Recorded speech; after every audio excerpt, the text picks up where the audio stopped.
still of night, where shadows creep. Dan and Norm guide us, no secrets to keep. Through the ancient woods, where lost souls sigh, Bigfoot watches from the depths, lurking nearby. Welcome to the gateway to the unknown, where whispers of ghosts chill you to the bone. Paranormal tales and unknown phenomena unfold. With cryptids and mysteries, let the stories be told.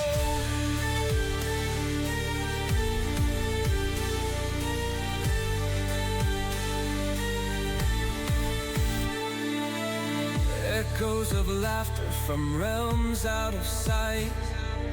Ghostly apparitions dance in the pale moonlight. In haunted halls where shadows entwine, Dan and Norm lead us through the veil of time. Welcome to the gateway to the unknown, where whispers of ghosts chill you to the bone. Paranormal tales and unknown phenomena unfold. With cryptids and mysteries, let the stories be told. Through fog and fear we venture deep into ancient mysteries where secrets sleep. With every heartbeat we draw near to enigmas hidden in the atmosphere. Welcome to the gateway to the unknown, where whispers of ghosts chill you to the bone. Paranormal tales and unknown phenomena unfold. With cryptids and mysteries, let the stories be told. So hold on tight as we drift away. Dan and Norm will return another day. In dreams we'll wander where shadows roam free. At the gateway to the unknown, come explore with me. As echoes linger in the night's embrace, ancient mysteries whisper, they leave a trace. With every thought that fades into dark, the gateway awaits, it ignites a spark.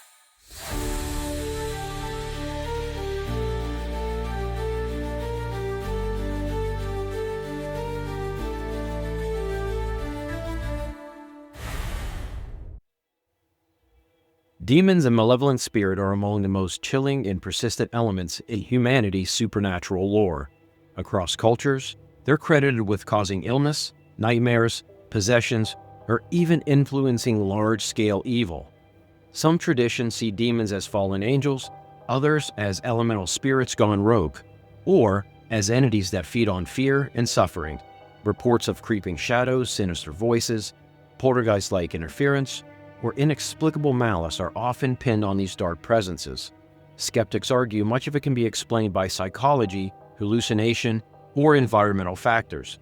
Yet the sheer volume and consistency of reports through centuries and across cultures suggests we can't dismiss them entirely. In this episode, we peer into the shadows, examine famous cases, and ask whether malevolent spirits might be more than myth. Welcome to the Gateway to the Unknown podcast. I'm Dan Hegman. And I'm Norm Domek. In this episode, we're going to explore demons and malevolent spirits, what people claim they are, how they manifest, and why they terrify us. We'll present real-life examples, a listener's harrowing encounter, conspiracy theories, alleged supporting facts, psychological angles, societal influence, and pop culture portrayals. Whether you believe in demonic forces or see them as symbolic, we'll treat the topic with curiosity and, yes, a bit of cheeky humor. Let me ask you a question. Ask me. What would you instinctively do if you felt a malevolent presence in your home? I think I would try to believe in the opposite. So belief in good. I think that's where prey comes from. to answer your question, I think that I would try to. I don't want to say pray. I guess that'd be the right word. But I think I would try to be positive to counteract the negative. So, what about you? What would I do? What would you do? I'd run like hell. Okay. Not to hell. I'd run like hell. Now, Oh. I'll tell you, to be honest with you, that's not something that I'd invite into my life. Although the home that I live in, this was my parents' home. And, I've had guests here, and we'll be sitting just chit-chatting, and all at once their eyes get as big as saucers, and their jaw drops open, and they're staring out into the room, and, they're turning their head, and they're tracking something. And, did you see that? Did you see that? And then, well, what? Did I see what? What did you see? And they'll see, I don't know if you want to call them men in black or, full body apparitions, or, the head to the waist, nothing from there down, moving across the front room. When my parents lived here, my mother would often, say that the house had ghosts. I don't feel threatened in any way, but, we have some really bizarre things happen here. One thing, for instance, my wife and we went to bed last night, and of course the dog, he has to have his spot cleanest. And she says, "What's he looking at?" And I look down, and he's sitting there, and he's just staring at the ceiling. And I looked up, and I didn't see anything, and he's growling. And then he's like he's watching something move across the room. And for a brief second, that kind of creeped me out. Just the look. You could tell he was looking at something, but there was nothing there. And they claim that animals, pets can see things that humans can't. But Right. do you think demon reports are mostly cultural expressions or potentially encounters with real intelligence? Say that question again, please. Do you think demon reports are mostly cultural expressions or potentially encounters with real intelligences? I would say potentially real. I mean, how else would people report them? Why? They're seeing something, they're feeling something. So I would say that they're potentially real. And some people may say that, oh, it's just in their mind or whatever. And in some cases that may be true. But I think that we may not be able to see what animals see, but we can feel things. Maybe not to the extent that they do, but there's something there. There's something to this. There are regular ghosts that you kind of see walking through, and then there's ghosts or things that make you feel bad, that make you feel negative, that make you feel scared. So, and I think you have some examples to read about some of those things. Yes, there are several examples. One being the Anneliese Michael, Germany in the 1970s. A tragic case often cited in demonology. Young Anneliese showed convulsions, voices, and claimed demonic torment over months. Despite medical treatment, 2 priests performed many exorcisms before she died of malnutrition. In 1976, this case raised legal, medical, and spiritual debates about where demon claims end and mental health begins. Another example would be the Borley Rectory hauntings. And this took place in England in the early 20th century. Often called Britain's most haunted house, Borley Rectory reportedly hosted ghostly nuns, stone-throwing poltergeist acts, and demonic voices. Some researchers believe malevolent spirits haunted the grounds. Others blamed hoaxes, foundations, or wishful interpretation. Excuse me. The Loudun possession. This was in France in the 17th century. In Loudun, France, nuns claimed demonic possession of priests. Urban Gardner. The case involved exorcism, political intrigue, and spectral assaults in covenant chambers. Historians argue that events were partly political and social, but believers see genuine diabolic influences. And another one, this is a biggie, and I'm sure our listeners, will know this one, the Amityville Horror. And I know previous podcast we briefly spoke about the Amityville Horror. This is one that my wife is very much intrigued with. That this supposedly happened in the United States in the 1970s. One of the modern legends, the Lutz family, claimed violent demonic presences in their home. Levitating beds, pig-like demonic faces, and dark presence in the room. Investigations were mixed. Skeptics questioned testimonies, but the stories remain ingrained in popular demonic lore. Another one is the Enfield poltergeist. This took place in England in the 1970s. Although often framed as poltergeist activity, some witnesses and investigators claim demonic or hostile spiritual forces escalating activity near the Hodgson's house. Voices, physical attacks, and strange phenomena push the case beyond benign hauntings. This one, African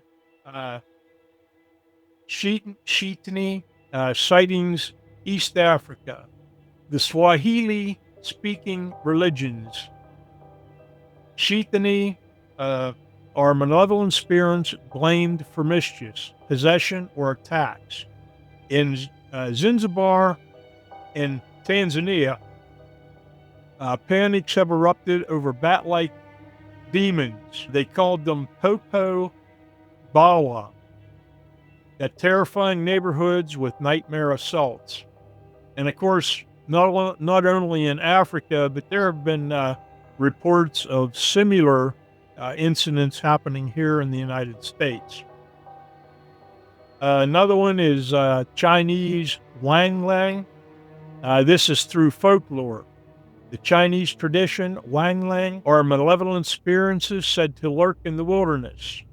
Creatures associated with graveyards, sickness, or death, sometimes described as either shape-shifting or corporal spirits. And of course, we have, again, multiple reports of shape-shifting creatures being seen here in the United States, the Midwest, back in the many Indian tribes. They firmly believed in shapeshifters, and this phenomena continues on until today. So there's some interesting examples. Which one of those have you found most interesting? I'm going to have to say probably the most popular one that to me that I'm aware of would be the Amityville Horror. Okay, but for the priest, the possessed priest, that intrigues me, because if you are supposed to fight the negative with religion, how did the priest should be protected, I would think. Well, so how does that happen? That's really a good question. I know in the Catholic religion, the Vatican, demonic possession is something that they really don't speak of. Although there are cases of demonic possession, and exorcisms have been performed. We actually have had in the area that I live, we've actually had some cases demonic possession and actual exorcisms, although it's not publicized at all. It's just kind of like a topic that they just really don't want to talk about. Okay. Well, is there anything else that you'd like to add to that? That's pretty much it. Okay. Well, there is someone named Elena Rivers who sent us a story from Asheville, North Carolina. So is it okay if I read that? Sure. All right. Short story mailbag. My name is Elena Rivers, and I live in Asheville, North Carolina, Buncombe County. It was late March, cool, icy, with wind rattling the old panes in my Victorian farmhouse. Inside, wallpaper peeled at the corners, old portraits stared blankly, and the scent of damp wood lingered. One midnight, I awoke to footsteps in the hallway. I climbed out of bed and heard whispering behind the walls. Harsh voices speaking in tongues I couldn't quite catch. A sudden cold spot enveloped me in the stairwell, as though the air turned to black ice. Then I saw it, a dark silhouette against the top step, eyes glowing faintly, shape twisting like smoke. I screamed and fled into the living room, slamming doors. In the next morning's light, I discovered claw marks into the wood by the stair banister, as if something tried to climb after me. I hired a medium, and she said it was a malevolent spirit resisting its boundaries. Since then, I've slept with salt lines and iron crosses, but sometimes I still feel its glare across the room. I don't know exactly what I saw, but I believe something malevolent reached for me that night, and it left its mark, and it left its mark in my walls. That's scary.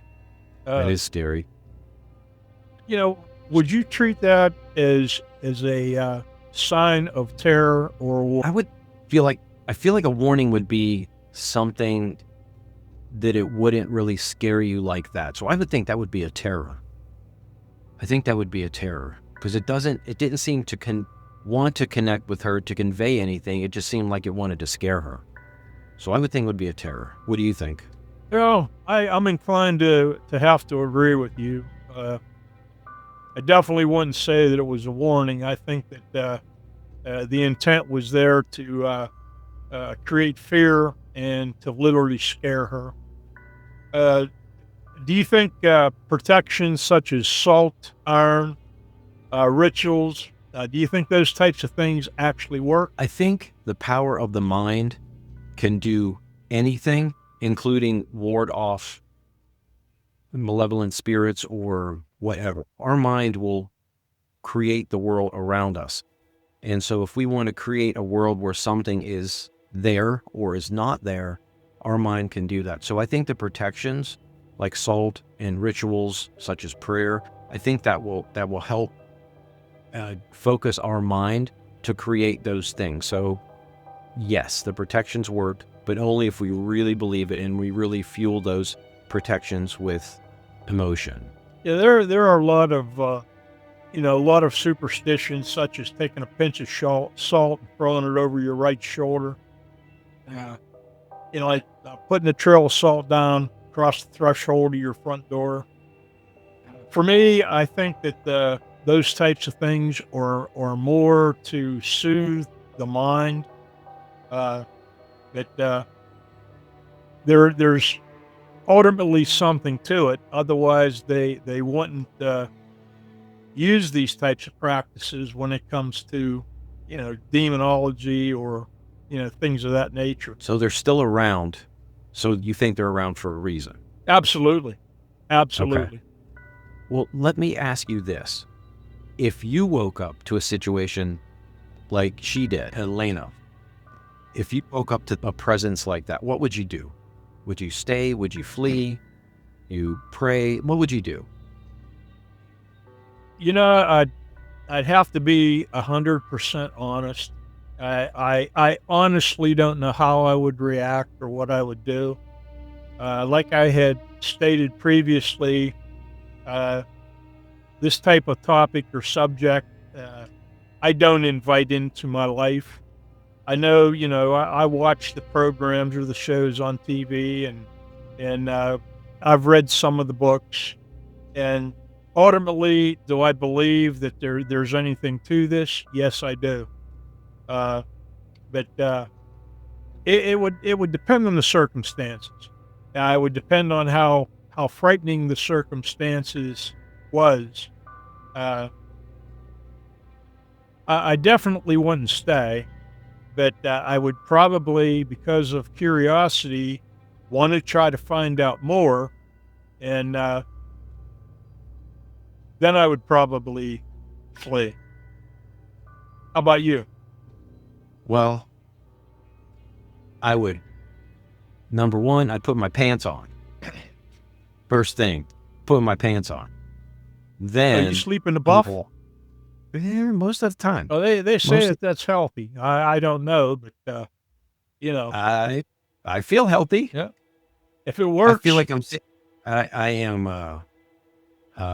a gentleman over 50, and I feel like I'm 16. So maybe that's part of the reason. age is just a number. You know, Just to know. the soul and the spirit is where it's all at. You're as young as you feel, my man. Yeah. Okay. Well, good. I do feel young. I drink coconut water. I take supplements. I go swimming. I feel great. I absolutely feel wonderful. Thanks for asking. Hey, let's take a dip into the joke bag. What do you think? Oh, I have jokes. Okay.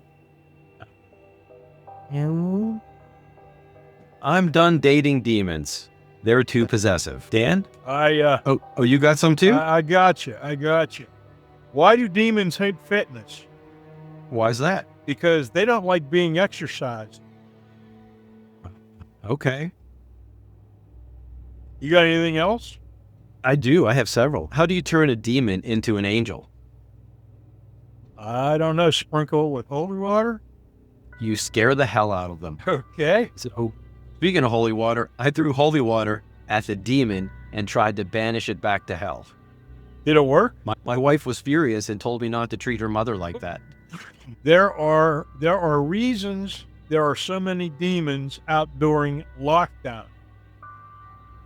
And Why? That's because priests are only allowed to exercise for 1 hour. Okay. What happens when a cat gets possessed by a demon? I have no clue. It needs to be purified. What do demons store human souls in? Lay it on me. Sufferware. Okay, would you like to move on to conspiracy theories? Yes, let's go for it. All right, let's see how the government's involved this time. The poor government. The poor government. Of course, they're shut down.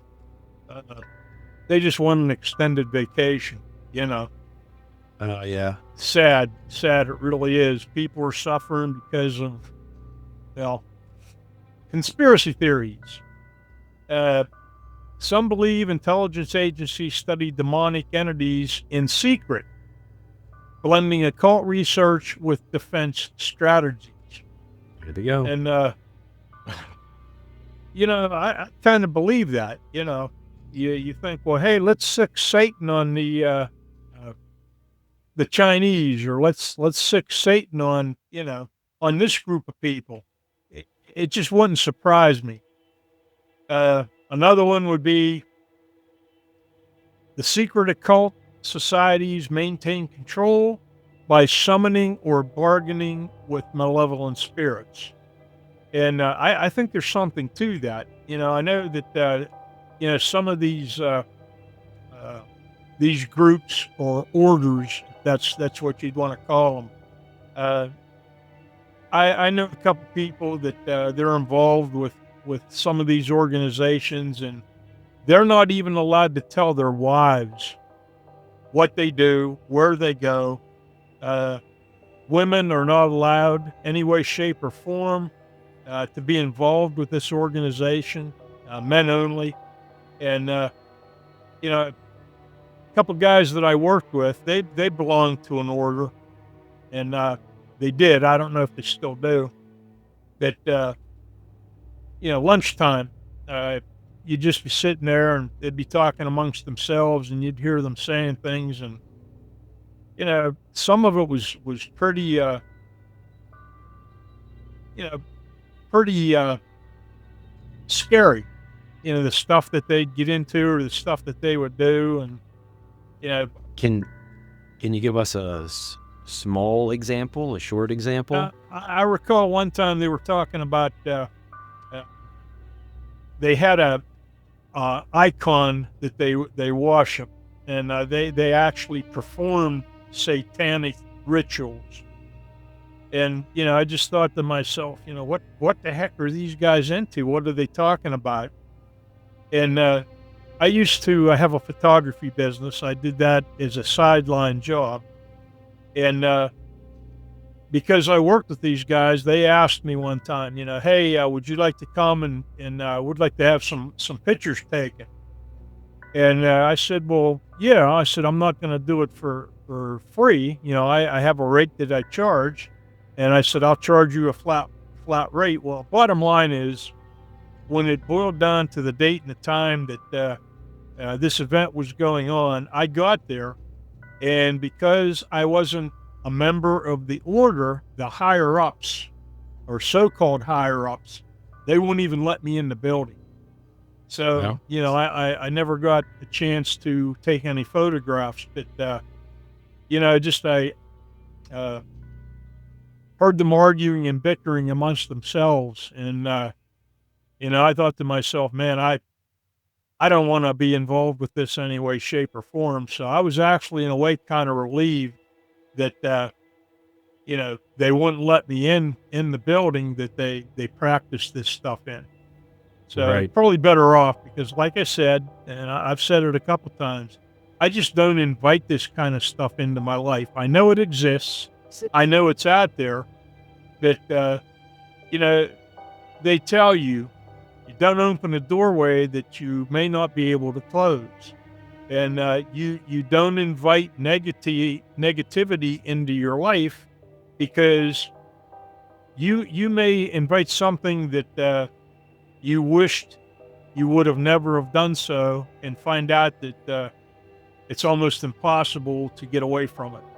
So, I mean, to each their own. I don't condemn anybody that wants to practice or study or are into this type of phenomena.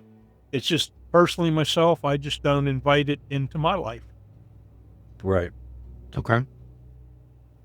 Well, you talked about secret occult societies. What about religious institutions? Going back the medieval times, let's say, these professed religious institutes, I think that they possibly dabbled in the occult, and I'm almost sure of it. And I'm sure that some religious institutes that are among us today, they dabble into the occult, and there's a lot to it.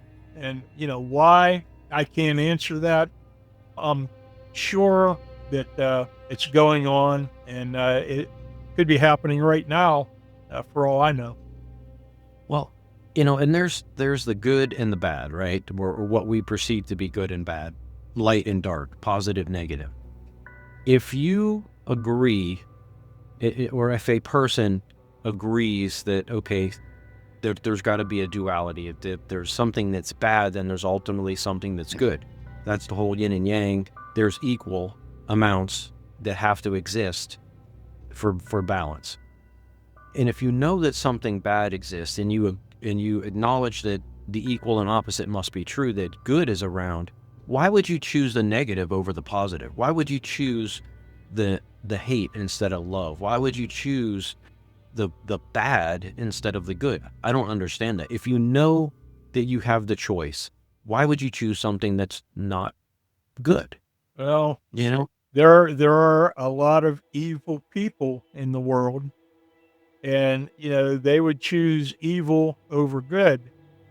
But like I stated a little earlier about the Vatican, they acknowledge that this stuff exists, and they've performed probably literally hundreds of exorcisms. But religion institutes conceal successful exorcism evidence, and I think they do that to avoid panic or controversy.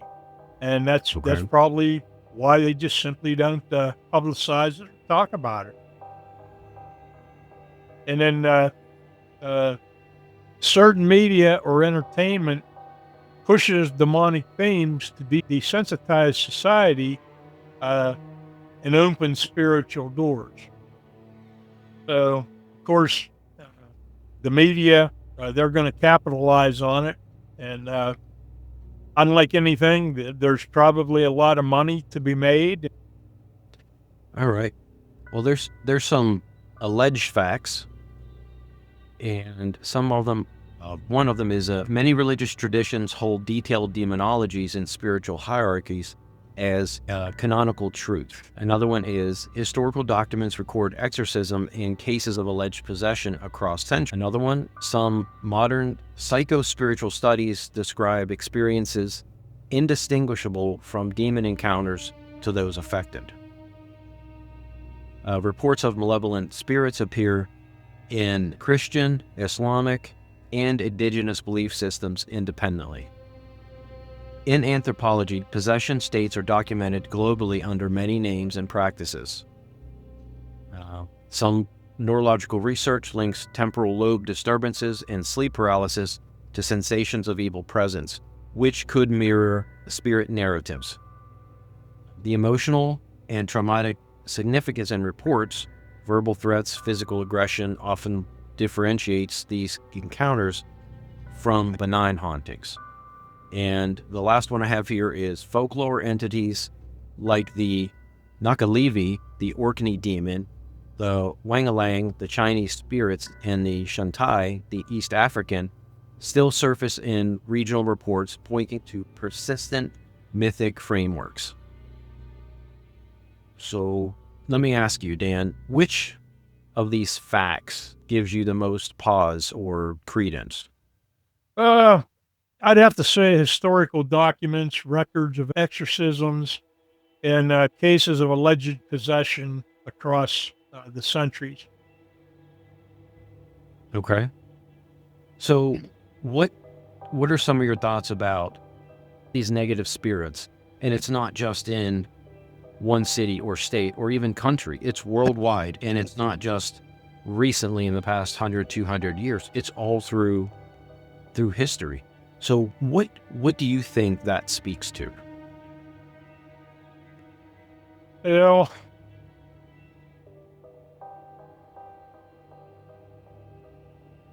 I honestly can't answer that, Norm. I just I don't know how to give you an answer on that. Uh, what do you think? Well, I would say because it transcends time and politics and those kinds of things, that there's got to be something to it, that there's some truth to it, that what that truth is going to be flavored, so to speak, by the time that it occurs. Something that happens now in today's day and age will probably be attributed to something political, red or blue, or something like that. Everything that happens is always framed by the time period that it's in. So, but that doesn't negate the fact that something is happening. It just, people explain it based off the time they're living in. Do you think neurological explanations weaken the support supernatural claims or support supernatural claims? I would say that there are some people who some of this, it could be mental, and that mental part doesn't necessarily mean there's a disorder. That mental part may be someone being able to see and hear things that other people can't hear or see. We've talked about clairvoyance. We've talked about that in some past shows. That was the last show, actually. So there may be other components to this and other factors that come into play when we talk about this malevolent spirit or this demon or whatever it is. And some people, they think it's real, but it may not be. And some people don't want to acknowledge it, but something real is happening. So I think it's all over the board in terms of, is it psychological? Is it physical? Is it real or is it not real? I think there's a lot of things that have to be investigated. And with all of that said, I mean, you do investigations. What are your thoughts on some of those things? I think the psychological aspect and the spiritual aspect of it all enter into it. I've done some investigations, and I, as a matter of fact, I have a few coming up. Remains to be seen what the outcome of those will be. But it's just it's very unnerving. It's very frightening. These people, they are experiencing something real. Uh, is it psychological? Are these people crazy? Uh, Something is going on within their life that, you know, did they have a traumatic experience? Are they suffering from immense stress? There are so many things that enter into it, but the bottom line is they are experiencing something, and for them, whatever it is real. And there's definitely something to it. But some of it just some of the investigations we've done have turned out to be absolutely nothing. Uh, and of course, to put these people's mind at ease, we totally cleanse the home inside and out. And, then we contact them usually within a week to 2 weeks. And, you know, all the activity in most cases has ceased. So simply by taking and, cleansing, doing a ritual, cleanse each room of the home, cleanse the outside of the home, uh, asking these malevolent spirits or demons uh, to get out. They are not wanted, and to go elsewhere. And that usually puts these people's mind at ease. But then there have been a few where no matter what we've done, you could not convince these people that, what you did worked, and they are still having and dealing with the issues today. Well, you started mentioning earlier about some of the psychological aspects of it, and there's some more to that. Would you like to read that? Sure. The psychological aspects, belief in demons or experiences of malevolent spirits often reflect the brain's response to fear, trauma, or symbolic meaning. In altered states, sleep paralysis, seizures, psychosis, the mind can provide vivid hallucinations of dark presence. Confirmation, bias reinforces expectations. Someone primed by religion or horror media is more likely to interpret shadows as an evil spirit. Cultural narratives deeply condition how people understand trauma, mental illness, or unexplained events. Once the idea of demons are accepted, creaking floorboards, drafts, feelings of dread can get worse, even if narratives of spiritual attacks, stress, grief, isolation, and broken sleep make perceptions more vulnerable. Finally, social reinforcement, such as community, clergy, stories, those types of things stabilize and legitimize these interpretations for those experiencing them. Correct. What do you think? Do you think are demonic encounters just extreme psychological episodes?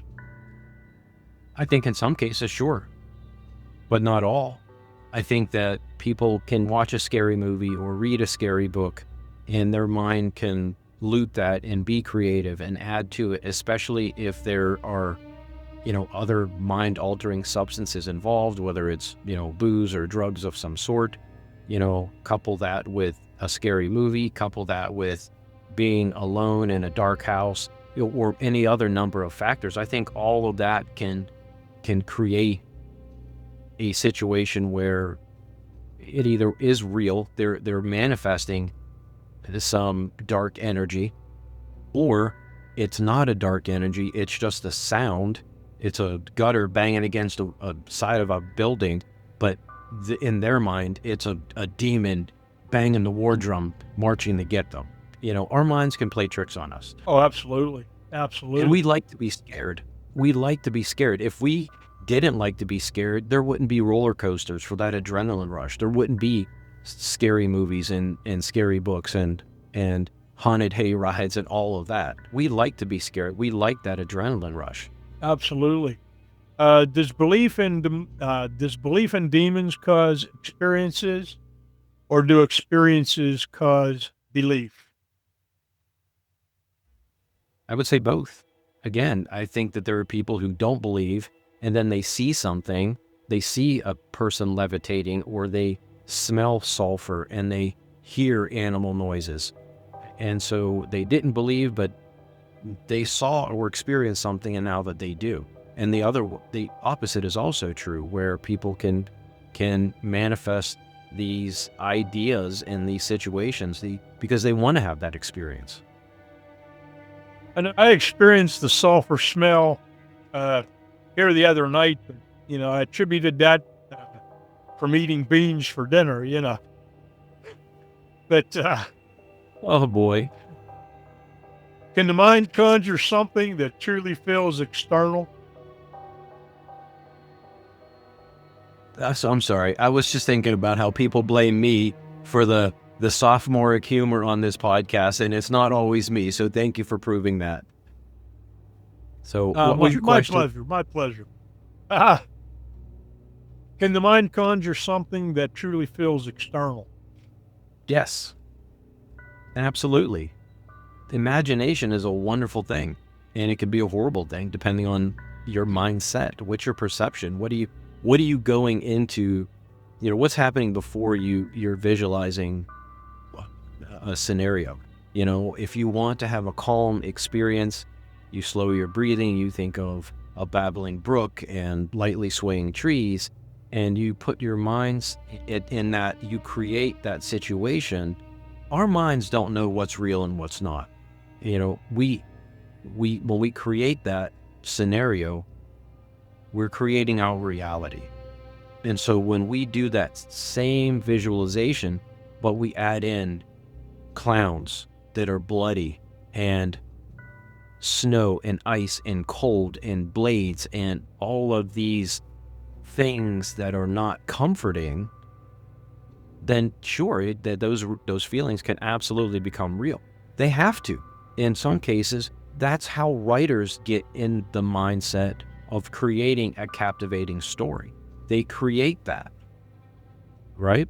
Yeah, an individual's mind is a powerful thing, and their perception can play a lot into this. If you have a extreme stress, or you have extreme trauma in your life, uh, gloom and doom, and then you sit down and you watch a uh, horror film, frightening, uh, your thought can conjure up uh, a lot of crazy things. And human mind is something that is absolutely unbelievable, and we've yet to fully understand and harness the full scope of what the human mind is capable of. And do you think we ever will? Oh, with the advancement of artificial intelligence, there's a lot that has come to light, and I think at some point in the future, uh, I'm sure that eventually they will be able to fully harness the capability of what the human mind is capable and not capable of doing. Okay. Okay. So we're going to evolve to the point where we can understand our mind, especially with AI. I believe that. I really do. Okay. Well, let's talk about what that would look like and what the sociological impact is on that. So, demons and malevolent spirits play crucial roles in religion, healing rituals, exorcism practices, and moral systems. They provide frameworks to explaining suffering, evil, and personal crisis. Clergy and spiritual authorities often gain social power through claims of battling demons. Communities that experience dramatic possession events can become pilgrimage sites for centers of spiritual tourism. Horror media capitalize heavy on demonic imagery, reinforcing cultural fears and fascination. In some societies, belief in spirits influences public health, mental health, and legal systems. On a broader scale, the idea of spiritual evil shapes how humanity frames responsibility, redemption, and cosmic dualism between light and darkness. Okay. So with that said, Dan, do you think it's a good defense? The devil made me do it. Because that's what we're about here, right? I think that's probably, trying to think how I want to word it. The devil made me do it. That's just a scapegoat, a cheap way to try to get out of, reality. What do you think? I think that people normally, well, let me say this, normal people know the difference between right and wrong, good and bad. However, what if somebody isn't normal and they are creating their reality of something that is not normal because they are, they've saw a movie and they say, well, I don't love my husband, and in this movie, she kills her husband, and so I'm going to do the same thing. I mean, people do that, and it's dark, but it happens all the time. The news is mostly bad. I mean, there might be a lot of good news out there, but the news they don't sell that to us. They sell us the fear and the gory stuff, and that seems to sell better than good news, and so that's part of why they do that. I think keeping us in a state of fear lowers our vibration, and that's also a big part of why the news is the way it is. But to answer your question, as far as did the devil make me do it, I think in some cases, the good people who normally wouldn't think doing things like that do. And, is that where temporary insanity comes in? Where there's a lot of things that there are case-by-case basis. I don't think you can have one rule that covers everything because everything is so complex with the paranormal. Oh, that's a good point. Very good point. The beliefs in malevolent spirits help communities process suffering. I think it would give them a focused conversation so that they can process in some cases, but it depends on what, or are they just reinforcing something that isn't real, that is creating a structure of fear? Possibly. When do you think spiritual intervention hinders psychological health? Wow, that question that's a big one. At what point do you stop praying and start taking medication? Is really what that's asking, right? At what point do your personal beliefs outweigh the trusted medical structure? There are people that don't give immunizations to their children because they believe God will keep them well if they're supposed to be well, if that's God's will. So I think this is kind of in that same wheelhouse where spiritual intervention and the medical community, there's going to be a tug of war there at that boundary, whatever that boundary is. I think there always has been, and I think there always will be. As long as there's people selling medicine, and as long as there's a religious organization trying to maintain control, I think that we're always going to have that tug of war. Yeah, I have to agree. Do you think that are demon stories social control, or do you think they're genuine faith? I think that they are both. I think that one of those things can help the other. Let's stick with just a holy text in general. The holy text will say things like, do good or you're going here. And that's our next podcast, is hell and heaven and as a moral destination. So to answer your question, demon stories are control, but they also are layered in genuine faith to reinforce that genuine faith. So, well, how about if we jump into the joke bag again, try to lighten things up a little bit here. What do you got? You got any jokes you want to say? Let me take a quick look here, quick gander. Gander? Well, Why don't demons fear oxidization? Why is that? Because there's no rest for the wicked. I like that one. Where are you if a demon is forcing you to drink pee all day? You're in hell. Okay. Yeah, I didn't write these. I did. I just lost my thirst. Oh, what are you drinking? Water. Yeah. Yeah. Yeah, that's about all the stronger I'm allowed right at this point in time. I got you. Try coconut water. You'll love it. Yeah, I'm gonna get some of that. A little bit of pop culture. The Exorcist. That again is very popular. It was a novel, also a film. They've actually had sequels to that. One of the most iconic portrayals of demonic possession. The Conjuring series. That's another one. Haunted houses and demons. Interface as central themes. Another pop cultural supernatural TV. Brothers hunt demons across the United States.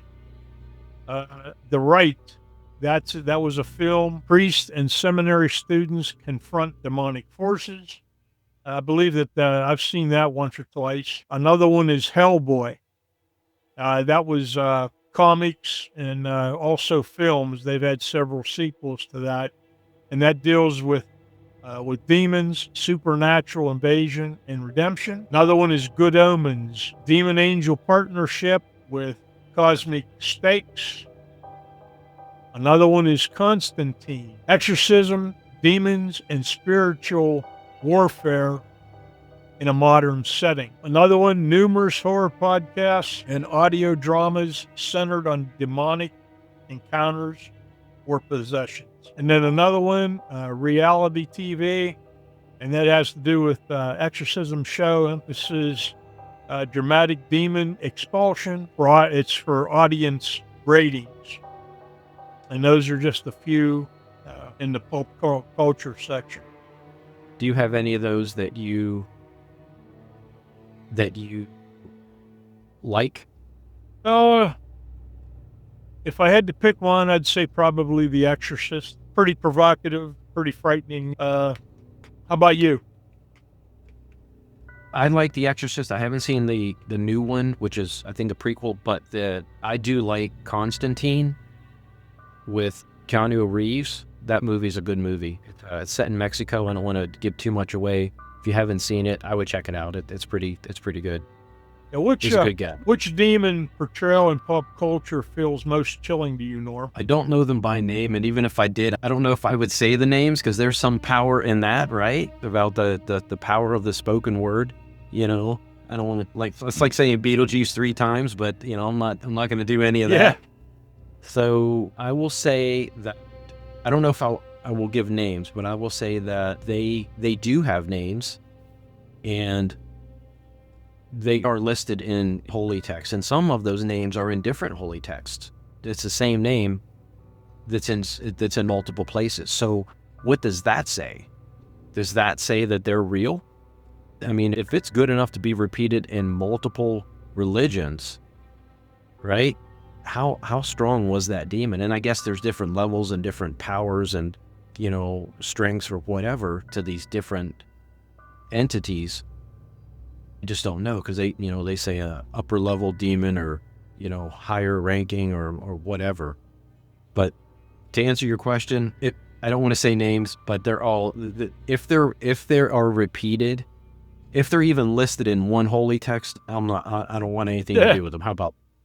Or do you think dramatization teaches or misleads audiences about real claims? I would say that the dramatization of these entities, it could also make it romantic.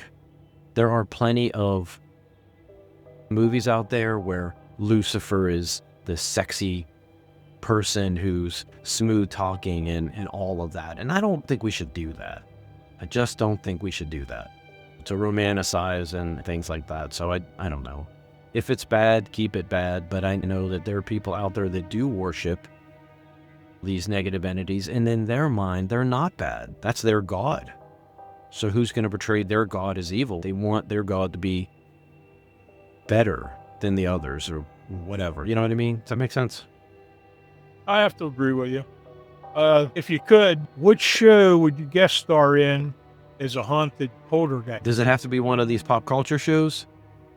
I think I would go in, was it Dan Brown, Angels and Demons? Okay. I would be in that one. I would be in the Rosalind Chapel when people show up, and I would do, like, I don't know, weird stuff. I don't know. But fun stuff. I'd be a trickster. I don't know. I'd be like Loki, I guess. Well, I have to ask you this. Just during the podcast, this popped into my mind a couple times. Okay. So, must be wanting me to throw it out there. Okay. If you were confronted and you had the opportunity to win the Mega Millions or $1 billion, would you sell your soul to the devil? Oh, wow. Damn. You know what? At one point in my life, I'd say yes. But now, knowing that we are eternal beings in a very temporary body, I would say no. I would say no. It's money. It's just money. At one point, I thought that was just something that rich people say, but it's not. It's just money. If you can try to find focus on something that's not materialistic, then that's the way to go. If you can hit that point in your spiritual life or whatever, that if you can get to that place on your own path where money is important, but it's not everything, then I think that's a healthy and a very, very nice place to be. So would I sell my soul for $1 billion? I don't think I would. I don't think I would. How about you? Well, I have to agree with you. Would I like to have the money? Sure. I don't know anybody that wouldn't. Could I use the money? Sure. I don't know anybody that can't. But there is no amount of money in this world, on this planet, that if I had the opportunity to take, if I sold my soul to the devil, no way in hell. Just not worth it. Not worth it. Yeah. So you would be eternally damned, I guess, for 40, 50 years worth of pleasure in this life. So you're going to give up all of eternity for 50 years, which goes by in a blink. Just doesn't seem like it's a good deal. Amen. Amen. I definitely would not do it. Now, with that said, I would have to see the contract. Like, what do I get? What I'm going to sell my soul. Okay, what's in it for me on the other side? Hell. I don't. Hell, maybe. But maybe it's just like, okay, you're gonna. You and I have both been in the military. We stand watch in the middle of the night out in the middle of the ocean, right? So, what did they call it? The midnight to 4 watch. They call it the balls to 4 watch. So what if we're just okay? We have the midnight watch at I don't know, the nude beach. We're the demon on duty at the nude beach. I don't know what we'd even be doing, but is that part of the deal? I don't know. I just want to see look. I wouldn't do it, but I just want to see what the contract looks like. I just want to read the contract. Is that wrong? Well, curiosity. Even at that, they could spice it up and throw a few goodies in on the offer. I still would not do it. Okay, and that's my question: is what would make it worth it? What would how can we get you in this car today? This is the salesman, right? Like what is going to be to get you to say yes? What would it take?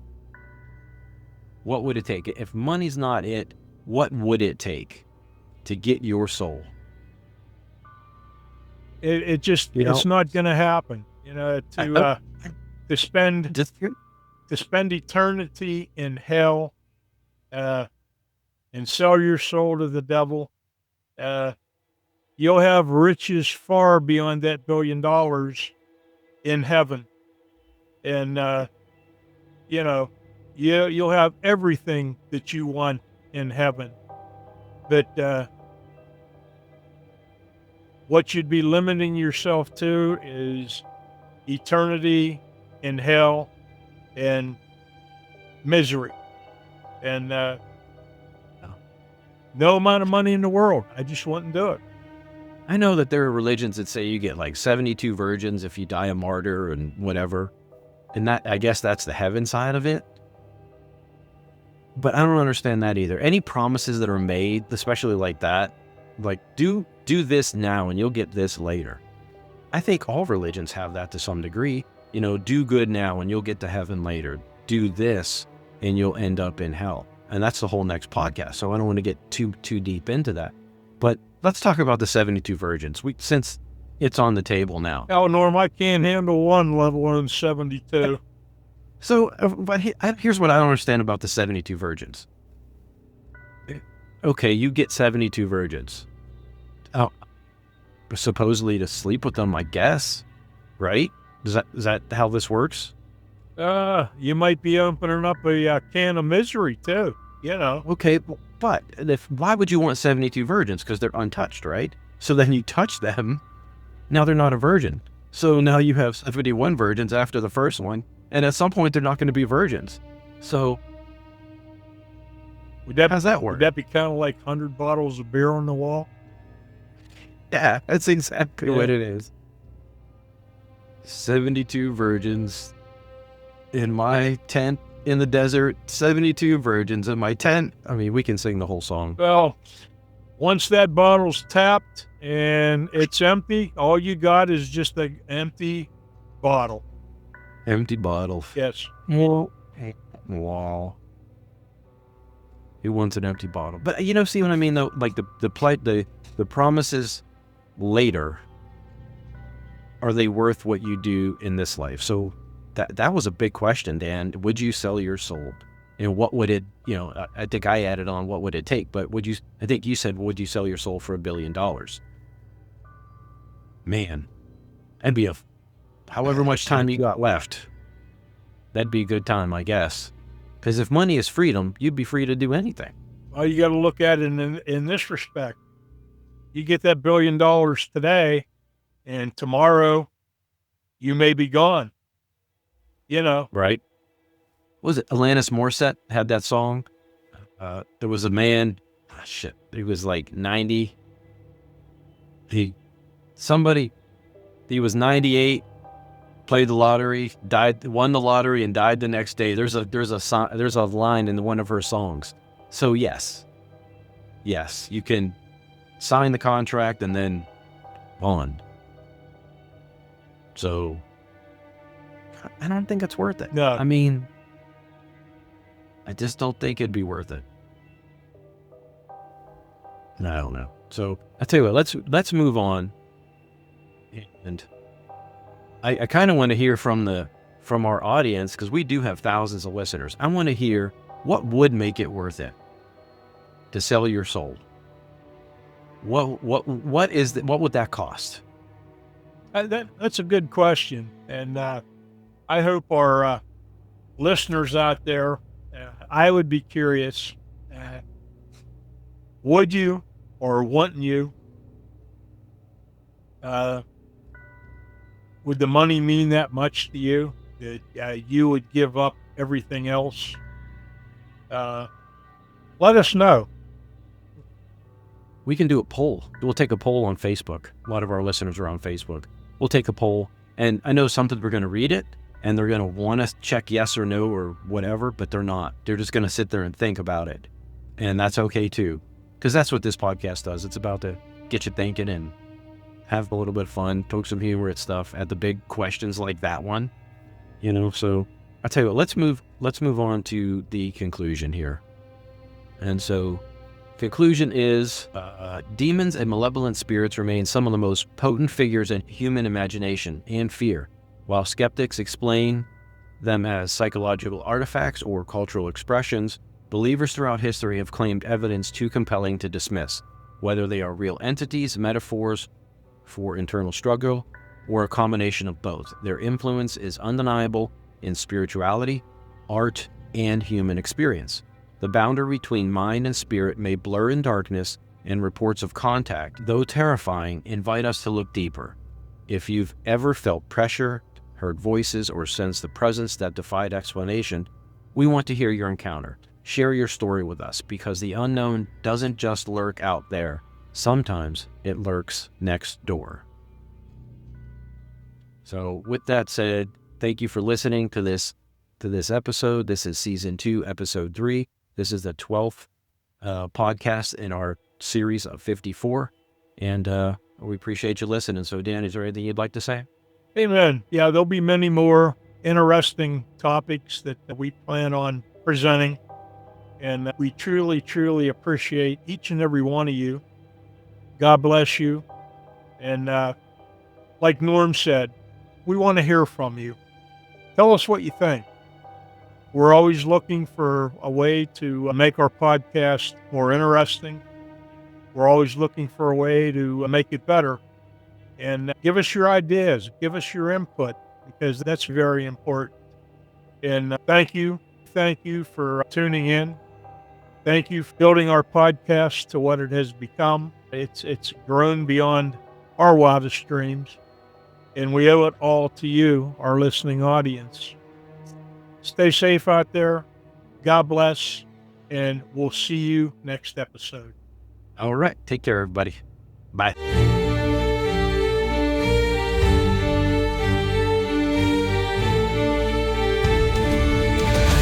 In the still of night, where shadow